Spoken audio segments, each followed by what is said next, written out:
Холодное туманное утро в маленьком городе Гринхолл. Пустой перрон, запах сырости и дыма. На платформу выходит Леон Харди, уставший, обросший, в поношенной армейской форме и с рюкзаком, прожившим с ним войну. В руке он сжимает мятую фотографию улыбающейся девочки с косичками. Его дочь. 3 года службы держались на одной мысли – увидеть ее снова.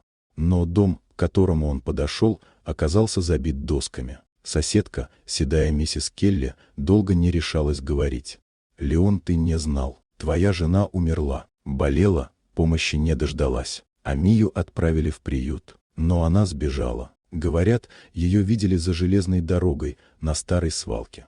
Земля ушла из-под ног. Леон почти не помнил, как добрался туда. Заброшенные машины, мусорные горы, тоскливый лай собак. И вдруг крохотная фигурка в огромном пальто. Девочка перебирала хлам, пытаясь что-то спрятать в карман.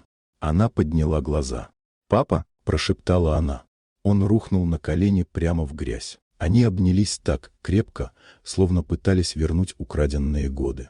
Леон снял маленькую квартиру. Скрипучий диван, но теплая вода и еда. Мия заснула, вцепившись в его рукав, будто боялась, что он исчезнет. На следующий день врачи долго не могли поверить, что ребенок жил на свалке.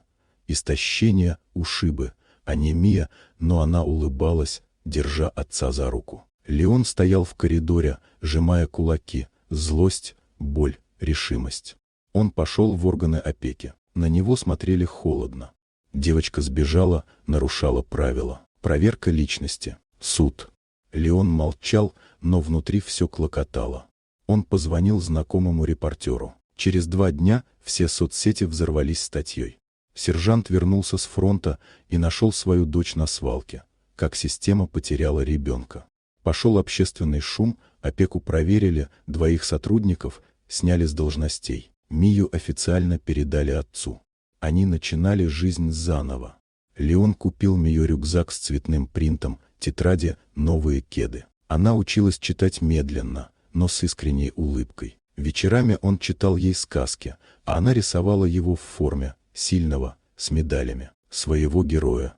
Через несколько месяцев их пригласили на благотворительный вечер для помощи бездомным детям. Когда Леон вышел на сцену, зал притих. Он рассказал о том, как нашел дочь среди мусора, как безразличие ломает судьбы, как люди помогли им выстоять.